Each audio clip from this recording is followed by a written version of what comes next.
Hello, in this video I want to show you how to factory reset Dreame bot L10s Pro Gen 2. To do this, first we'll need to start and remove our robot from the app. So click on the three dots in the top right corner of the app, scroll all the way down and you should find delete device. Now click on confirm and your robot should be removed from the app and we can move to the factory reset. Here we need to take our robot, open the hatch, this one right there, and then you should be able to find the reset button.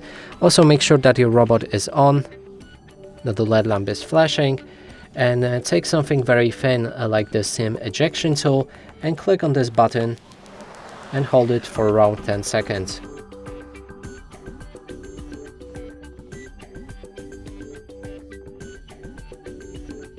And after that, factory settings. we should restore our robot to the factory settings. And that's it for this video. Hope you like it. Please consider subscribing to our channel, leave a like and a comment below.